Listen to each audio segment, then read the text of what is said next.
You're listening to the Bloomberg Sound On podcast. Catch us live weekdays at 1 Eastern on Bloomberg.com, the iHeartRadio app, and the Bloomberg Business app, or listen on demand wherever you get your podcasts. The U.S. is set to restrict investments in China, but the scope of those limitations is going to be limited. It's only applying to companies that rely on, cutting-edge technology related to things that we talk about all the time here, like artificial intelligence and quantum computing. So we're going to get right into this with the reporter who got the big scoop on this story, Anna Edgerton. Anna, it's great to speak with you, and because of you and your colleagues, Bloomberg has reporting on this that no other outlet has. So we're very lucky to have you to discuss this with us. What specifics can you share with us about what these proposed restrictions are going to look like?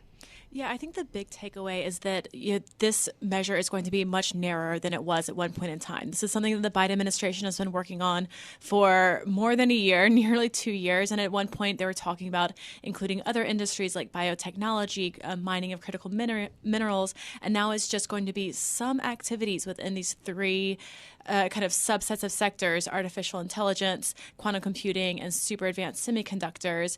And within that subset of this tech sector, it's only going to apply when it comes to large companies that derive more than half of their revenue from these prohibited activities. So if you have Alibaba in your portfolio, you're probably going to be fine. This is not something that's going to broadly affect the investing climate for people who are putting their money into Chinese companies.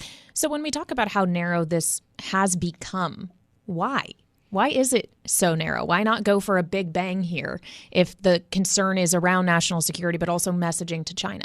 Well, this is a brand new tool. So we've heard National Security Advisor Jake Sullivan talk about a small yard and a high fence. So this is a fence, so to speak, that investors have never had to confront before. There are specific companies that have been put on the entities list that are sanctioned that you can't invest in, obviously. But this is the first time that the administration, really, I think of any country, has put prohibitions on their country's investors investing in a subset of a sector. So this is new, which I think is why they've made it very narrow. And like I said, this is something we've been waiting to see for a long time. So Kailey, I know it's your birthday, but we're also very excited that it's Outbound Investment Review Day. Woohoo! Executive Order Day, Maddie. I now have to share the date of August 9th for the rest of history. I mean, it's extremely rude that they didn't consult your birthday when thinking about the calendar for this executive order. Might have been a celebration. Yeah, exactly. But Anna, I'm curious when you're talking about the kind of narrowness of this and what the goal is in terms of what the Biden administration is trying to achieve here. I know that Biden is also trying to kind of refresh relations with Beijing. So how does this move impact that relationship? Yeah, the kind of moment that I was really watching when it comes to this initiative specifically was when Treasury Secretary Janet Yellen was in Beijing. And one of her primary missions in that trip last month was to kind of socialize this idea with her Chinese counterparts and make sure that they understand what this is and what it's not and what the scope would be. And she emphasized over and over again that this is going to be narrow. The main goal of this initiative is to make sure that U.S. venture capitalists, private equity is not kind of seeding these Chinese companies that are then going to be supplying the Chinese military with critical technology that could be used against the United States, not even in an open conflict, but just in kind of, opaque ways. So, this is it's a very specific goal. And she, Yellen has said over and over again, this is not something that's going to really tip the balance of the broader investment relationship between the world's two largest economies. All right, Anna Edgerton, Bloomberg tech and national security reporter. Great scoop. Thank you so much for keeping track of this story. It's been a long, long time coming. We want to get another take now on what this actually is going to mean for the markets, thinking about the policy impact here. Libby Cantrill, managing director and head of public policy at PIMCO, is joining us now. So, Libby, for investors, how should they be thinking about the implications of this, given it is narrower now? Yes, well, good afternoon and happy birthday, Kailey. Thank you. So this is part. I think this is something that's sort of important to contextualize, because this is, of course, is part of a broader approach that in many ways was started under the Trump administration, which of course includes tariffs includes export controls, seen under the Biden administration on semiconductors and likely other technologies that are forthcoming. And then, of course, it also includes sort of the tighter CFIUS investment process as well for inbound capital investments to the United States from China. So again, this is sort of taken in a broader context. This is sort of one prong of this multi-prong approach. As you were just discussing, though, this is quite a bit more limited. I think more limited than it was really originally conceived. Now, I think probably more than a year ago, more like 18 months ago, because this has been sort of being iterated by the various folks in the administration. And I think it's really, in some ways, should be viewed as kind of a beta, because as you noted, this is actually the U.S.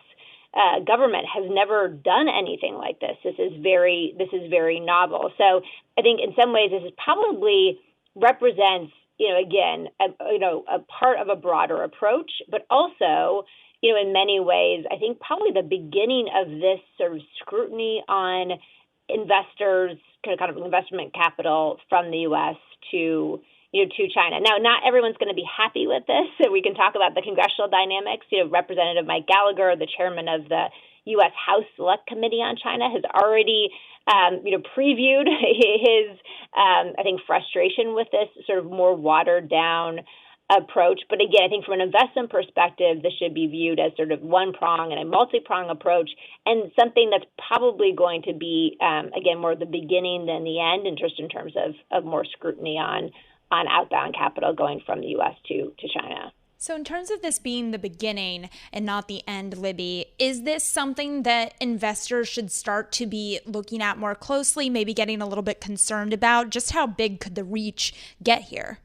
Well, and this is something that we're talking to our U.S.-based clients quite a bit, and what we're seeing, from a practical perspective, is that there's already been in many ways some self-sanctioning behavior, i.e., the political risk of investing in China has now increased to such an extent for some clients, for some investors, that they're just simply withdrawing or at least paring back what kind of new investments that are in the pipeline. And so I would be surprised if, even though the policy might be kind of watered down here, if the practical implication for, many investors who just, again, don't want to deal with the kind of the political headache here, not to mention, of course, that China may be less of a desirable investment target just because of their own kind of economic issues that they're dealing with, that they might just start kind of retreating or at least paring back some investment. So I think it would be, I think we'll see a change in behavior kind of regardless, even though there will be criticism that this has been sort of significantly watered down. Libby, when we're thinking about the China policy question, how much should we be paying attention truly to the administration, and how much is this actually a matter of Congress, which seems to be a lot more hawkish on the China issue than the White House does? Yeah, and I think this is something that we keep saying to our clients, especially as we think about the 2024 election, that the direction of travel on all of this is relatively clear, and I think is agnostic in terms of who's actually sitting in the White House to some extent, right? There are going to be kind of different degrees and sort of shades here in terms of approach and style, but it's pretty clear that with Congress, as you note, sort of more hawkish and likely kind of leaning in and trying to put more pressure on whomever's sitting in the White House in 2025, that this is, again, more, we'll see sort of more of this. Now, in terms of sort of practically from a policy perspective, it really is the administration that holds the pen here, because even though much of Congress is more hawkish, Congress can't agree on many things.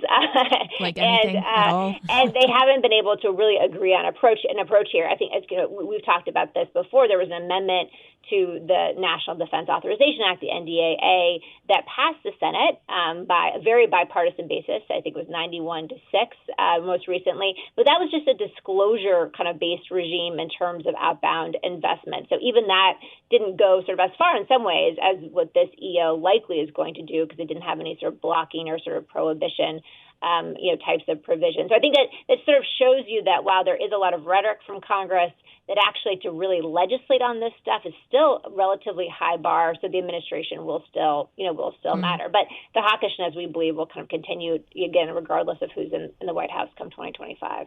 Well, Libby, I'm curious, when you look at a move like this, how it plays into your overall thinking when it comes to Biden's economic scorecard. Where are you thinking, and how has your thinking changed on how President Biden has handled the economy when you look at a move like this?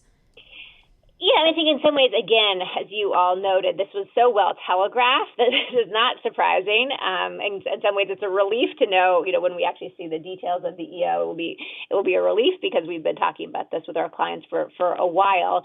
I mean, I think broadly in terms of, the so-called, Bidenomics, there's, I think the administration, is really leaning into all of the very strong, economic data, and for good reason, right? I mean, unemployment is very low, inflation is coming down, growth is sort of remaining robust, and the consumer is hanging in there. The thing was we've discussed before, however, there are some potential headwinds on the horizon that make that strategy somewhat risky. We've talked about the resumption of student loan payments. We've talked about kind of banks, pulling back on consumer credit. The fact that a lot of folks actually haven't had to pay their last year's tax bill because they live in these emergency zones, and that's coming on October 1st. So I think it's again, for good reason if you just look at the economic data, but as a political strategy, it might be a bit risky if the economy actually does slow down because of some of these headwinds. And then he owns it. So he's owned it on the upside, but he might own it on the downside as well. Clearly, though, I don't think the administration thinks that there will be a recession, and that's why they've full-heartedly kind of leaned into this rhetoric.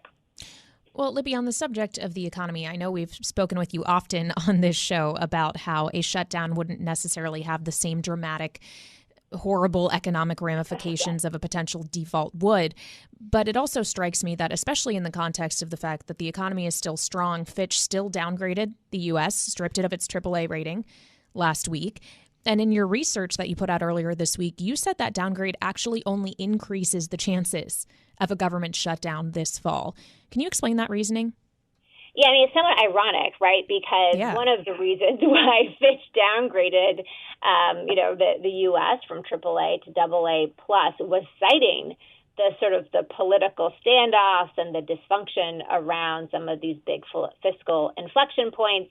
Now, of course, we have to note that actually Congress did come to an agreement with, relatively low volatility and actually kind of before the actual X date. So they were, in that way, they actually, overachieved. But still, the point does stand that, of course, we are just getting used to the debt ceiling fights and the government shutdowns and what have you. But ironically, as I did point out in our client note, that this actually could increase the chances of a government shutdown. The reason is because what we're already seeing is many House Republicans are walking away from the spending limits that were agreed to in the part of the debt ceiling resolution. As part of that resolution, just as a reminder, spending limits for 2024 and 2025 were agreed to, and of course passed and signed into law. Now, some House Republicans want to actually cut those spending cuts. They want to actually fund the government at about $100 billion less than that. Now, this is all kind of eating around the edges because, as we've talked about, discretionary spending is only about a quarter of the federal budget. But still, they feel like now Fitch downgrading the U.S. just hardens that point of view that the U.S. does need to get its fiscal house in order, so to speak. So I think in some ways this just makes it more likely. We already thought it was actually relatively likely for a shutdown would happen this fall. I think this actually just increases the chances because, again, it just sort of hardens that stance for some of these fiscal conservatives to not vote for anything, even though I think arguably they did agree to some of these spending limits as part of the debt ceiling resolution. So much to look forward to. Libby Cantrill, Managing Director and Head of Public Policy at PIMCO. Thank you very much for joining us. And Maddie, it could turn into quite a cocktail come September and October, especially if we also get an auto worker strike. Oh, gosh. In theory, we could. Yeah, a great time for you to be in D.C. covering finance and financial regulation for us, Kailey. Indeed. Well, stick around with us for more on the show, you guys. We've got a lot of great conversations coming up. Make sure to subscribe to the Sound On podcast on Apple, Spotify, and anywhere else you get your podcasts. Plus, of course, you can listen anytime on Bloomberg.com. We're going to talk more about that election in Ohio, what it means for 2024, and specifically for voters come 2024. This is Bloomberg.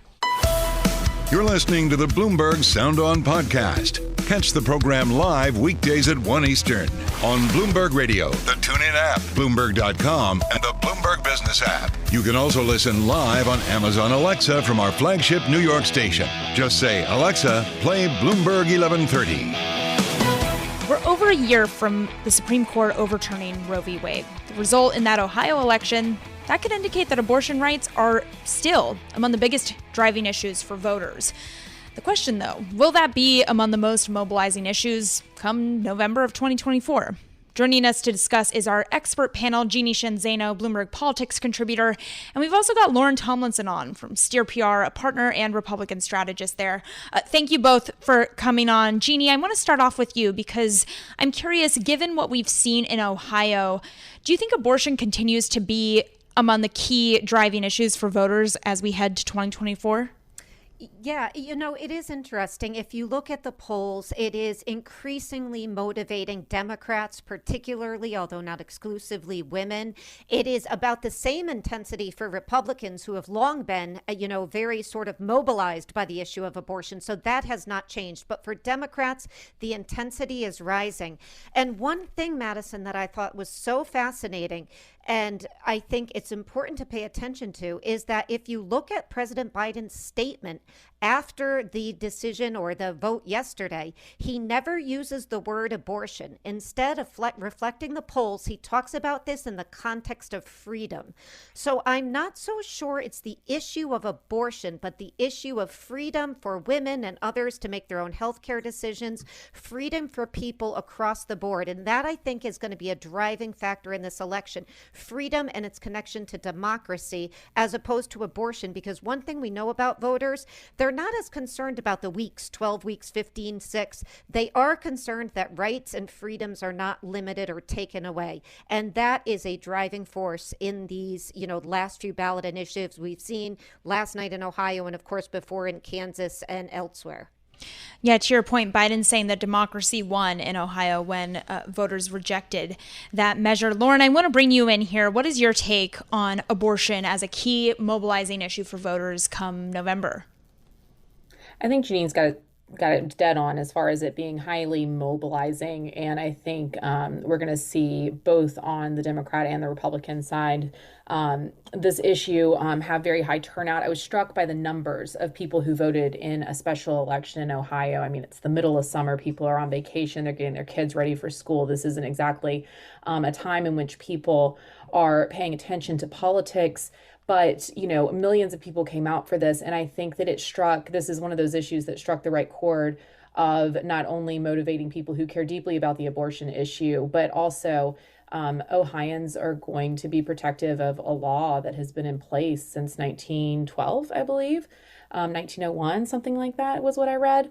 So, there's a lot at play here, too, on freedoms, protecting those freedoms, not having special interest or anyone else come in, and protecting people's ability to bring ballot measures, which is something that the Ohioans, I think, really said that they care about. Well, it was so interesting to see such a record number of voters come out for something that typically might get a little bit, swept under the rug when it comes to what matters most to voters, this being kind of a down ballot issue here. Jeanne, do you think that this is a sea change, that voters are changing their priorities when it comes to those down ballot issues, or is this a one-off that just got a lot of attention because of kind of the advertising and funding around it? I think we've seen, what, by my count, about 3 of these so far: Kansas, Michigan, and now Ohio. So we are seeing this, and the choice of 60, some people describe as somewhat cynical because the referendum passed in Kansas 59, Michigan 57. And so Republicans wanted to get this up to 60, so it may have a chance to stop it in Ohio. They didn't get there. But, I'm not sure yet if I would describe it as a sea change. I do do think there are also dangers of overreading these things as we think about, what they pretend for an election that's over a year away. Again, I describe this as incredibly motivating. I think when you look at the flip side, what you are asking voters to do is to reduce their own power. You're asking people, Ohioans, to go to the polls and say, you know what, I should have less power after this than I did before. That's a hard ask under any circumstances. And I totally agree with Lauren when you think about, the 3.1 million turned out in 2014 for a midterm. They were at like over 2.8 million yesterday in August. Those are big numbers. So motivating, yes. I think sea change, we have to sort of take a wait and see attitude on this. I think, the Democrats should be very concerned about that New York Times Siena poll. So I think overreading this can be very problematic. Talk to me, Jeanne, about that poll and what your takeaway is. Well, my view, I keep telling Democrats, be very, very upset and concerned about that poll. When you are looking at a poll with the economy getting better, inflation getting better, an incumbent president, regardless of age, a person on the other side leading who's been indicted 3 times with a threatened 4th, and yet they are neck and neck in one of the most reputable public polls we have, that is a bad sign for Democrats. They have to be very, very concerned as they go forward. And so I do get concerned if people overread into this, that Democrats are going to get out in full force. Enthusiasm matters, but it's down amongst 2 key groups in my mind, African Americans and young people. If they don't get out, Democrats have a big, big problem. And that Siena New York Times poll, to me, was, should have been heartbreaking for all Democrats. Talk to me, Lauren, about your reaction then to both that poll and just kind of where Republicans stand. I was going to ask you if Republicans need to adjust their strategy, given that abortion is continuing to be a driving issue for voters. But to Jeanne's points, when you look at the polls, not as much bad news for Republicans.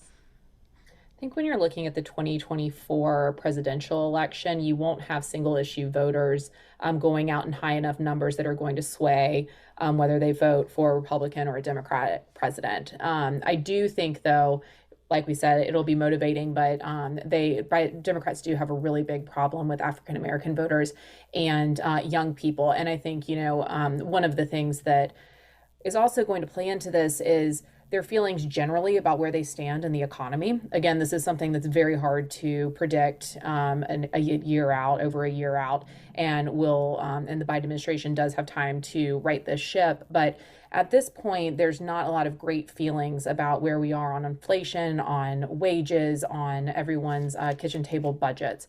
And so I think with that type of economic news, even though the Biden administration has been touting Biden economics as, something to be proud of, I think until people really start feeling the difference, that's going to also dampen enthusiasm. And, I would say student loan repayment not going forward is also just another data point of something that didn't happen that people wanted to and that Biden promised them would.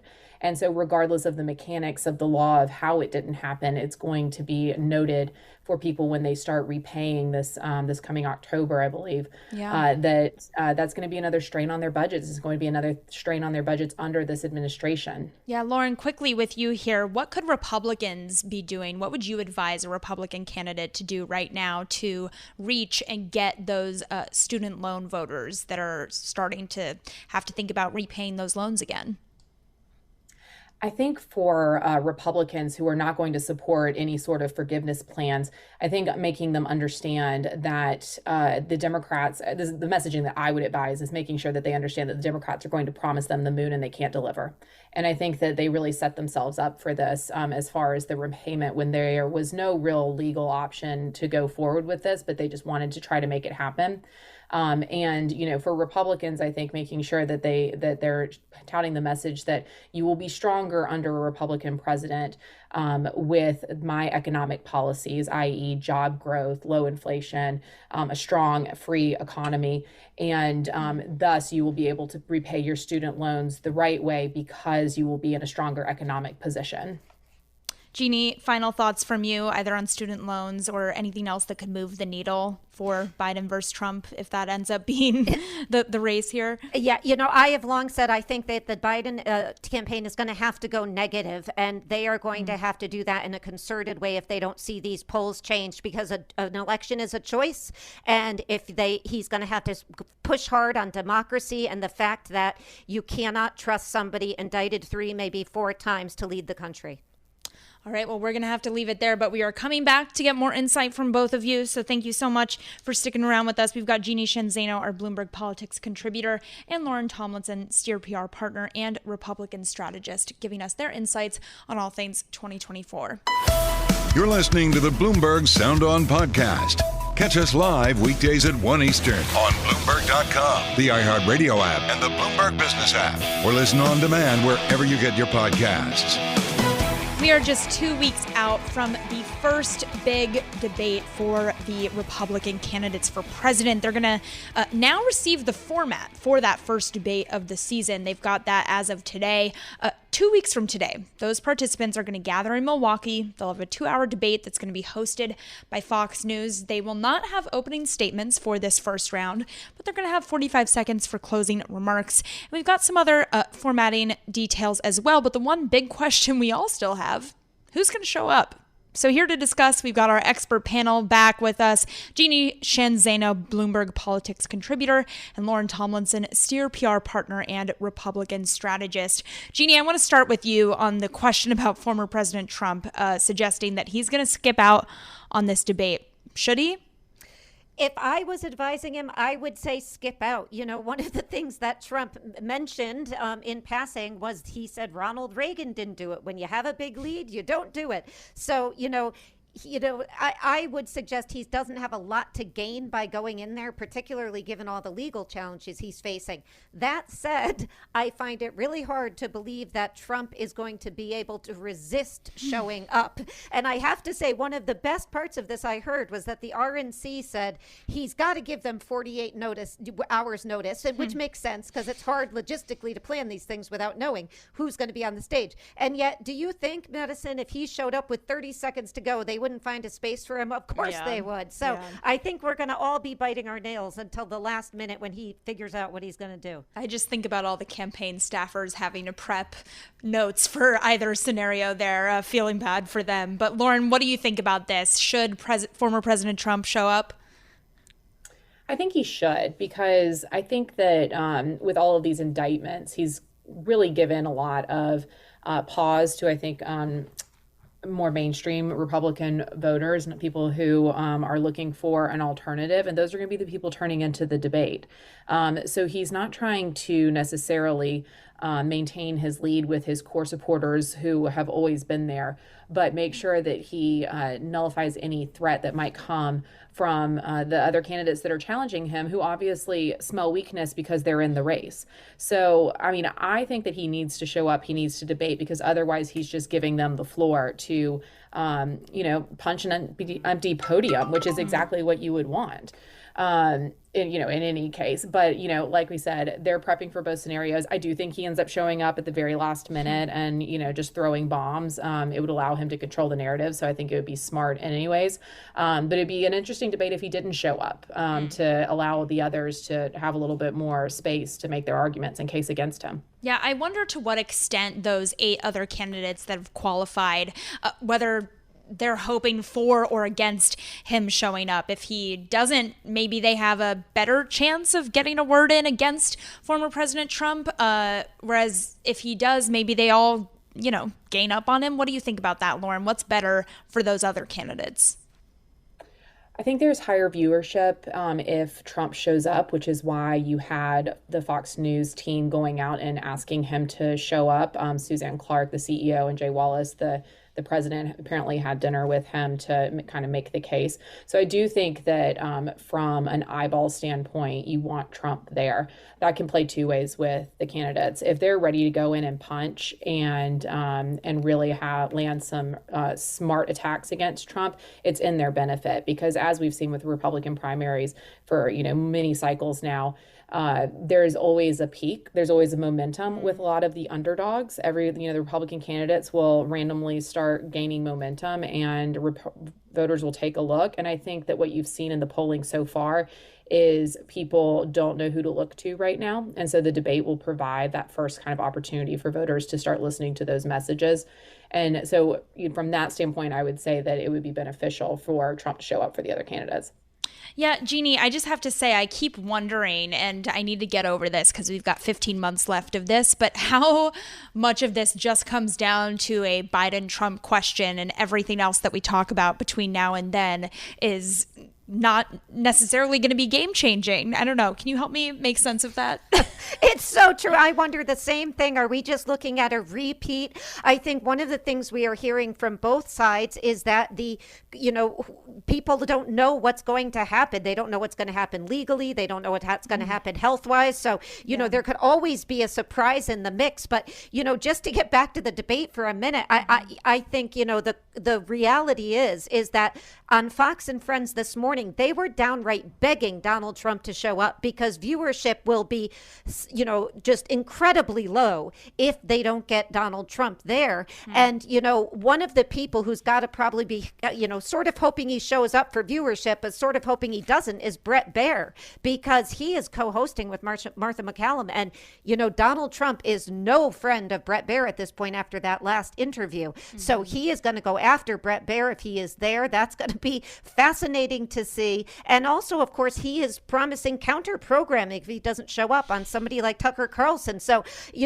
this thing could go any way, just like the election itself, Madison. So I wish I had a good answer for you, but I'm hoping it's not a repeat. But, at this point, they're the leading candidates, so I think it might be. Well, it makes me wonder, too. I think back to the CNN town hall and how he shows up for that and not for a debate like this. But having said that, we do have that new Gallup poll showing both former President Trump and President Biden, same favorability ratings at 41%. Jeanne, I wonder, to what extent does anything that Trump does or doesn't do, if he does or doesn't show up to the debate, does that change that favorability rating for him? I don't think so. And I don't think it does, except around the edges for either Biden or Trump. They are both, former presidents or current president. They are both incredibly well known. It's not like these people are just being introduced to the American public by any stretch of the imagination. The one thing we do hear repeatedly from the Republican base is that one more indictment may sway them more toward President Trump.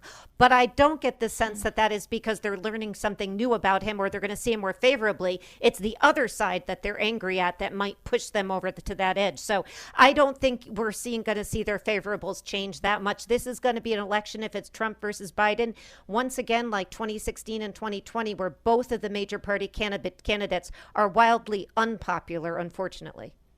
Yeah, it seems like another round of the same when it comes to what we're going to be talking about heading into 2024. Thank you, Jeanne, Zaino, Bloomberg Politics contributor, and Lauren Tomlinson, Steer PR partner and Republican strategist, joining us to discuss that coming up debate 2 weeks from today. Obviously, we'll be covering all of the updates for you right here at Bloomberg, so be sure to stick with us for all of the debate coverage that you need. You're listening to the Bloomberg Sound On podcast. Catch the program live weekdays at 1 Eastern on Bloomberg Radio, the TuneIn app, Bloomberg.com, and the Bloomberg Business app. You can also listen live on Amazon Alexa from our flagship New York station. Just say, Alexa, play Bloomberg 1130. All right, Senator Dianne Feinstein of California. We got to talk about her because she was hospitalized on Tuesday. She fell in her San Francisco home. She's now back at home. No serious injuries reported, but it's yet another incident for the senator and brings up a lot more questions about her health and the overall situation when it comes to these members of Congress and how they're doing in terms of age and health. So we're going to talk to our panel a little bit about this. Jeanne Zaino, Bloomberg's politics contributor, and Lauren Tomlinson, Steer PR partner and Republican strategist, still on with us. Jeanne, this kind of puts Senator Feinstein's peers in a tough spot as well, right? It does. And we have heard them, quietly discussing this. We have seen, unfortunately, as she's had trouble. She was out for a while earlier this year. She came back. She had trouble with some of the votes. Amongst many other things included in this discussion, there's also real discussions about gender. We've had men who have served in the Senate for a long time and have older ages, like Strom Thurmond and Robert Byrd. The reality for women is they tend to enter politics later due to issues involving family and children, and they want to serve later because they want to make their mark in that way. And so this has become a real question, and I don't think there is any easy answer to this. I mean, I think we're all just very happy to hear she is okay, but it is a tough thing for both her family, and her colleagues. Yeah, well, and to your point, Jeanne, she's not the only one who has had some health issues and some very public health issues as of late. I think about Mitch McConnell, for example, when he was struggling at the hot mic. Lauren, what do you make of the dichotomy when it comes to the different ways that different officials are being talked about when it comes to their health and their age? I don't see as much of a dichotomy here because, when the hot mic happened with McConnell and when he fell during that fundraising event, I think a lot of the conversations were very similar to what we're talking about with Dianne Feinstein, which is quietly people raising a lot of concerns, the media obviously talking about it a good bit, and the question being about age in general of our politicians, how the average age of Congress has gone up, how we might potentially have two 80-year-olds running for president. And so I think that generally age and, maybe it reflects a moment in time too, as we're kind of entering into a period where our average age as Americans are going up as well. Where we're going to have to contend with this, where, boomers are not retiring from the office the way that some of the younger generation would like them to. I think there's a lot of parallels between what we're seeing in Congress and also what we're seeing in the workplace. But I will say I do think that this is a little of home state politics as well with Dianne Feinstein. At some point, the state party needs to get in front of her and talk about realistically how she serves going forward. And again, the Senate has a long tradition of people sitting there for a long time, in their wheelchairs. So I don't think that there needs to be undue pressure for her to leave until she's ready. However, they do have, they're not going to cede the seat to a Republican. Governor Newsom can appoint someone when they're ready, and he has promised to appoint a Black female into that Senate seat. And so I think there's a little bit of the home state politics coming to play here, where they're trying to figure out the timing for that and who would be the right person to appoint. And when they're ready, they may have a more serious conversation with Senator Feinstein about stepping down. Yeah, well, it's interesting you bring up the ages of the potential presidential candidates as well, because we've been talking about that new Gallup poll today that talks about former President Trump and President Biden. But what we haven't talked about is that First Lady Jill Biden is one of only 2 Americans to get a favorable rating in that poll. Jeanne, we got about 20 seconds left here, but do you think the Biden campaign needs to be bringing First Lady Biden out on the trail a little bit more? They absolutely do. She is, the most popular of the Bidens and of the people on the campaign trail right now. So they need to get her out there as much as possible. Yeah, it seems like it if you look at this Gallup poll for sure there. Jeanne Zaino, Bloomberg Politics contributor, and Lauren Tomlinson, Steer PR partner and Republican strategist in for us. Thanks for listening to the Sound On podcast. Make sure to subscribe if you haven't already at Apple, Spotify, and anywhere else you get your podcasts. And you can find us live every weekday from Washington, D.C. at 1 p.m. Eastern Time at Bloomberg.com.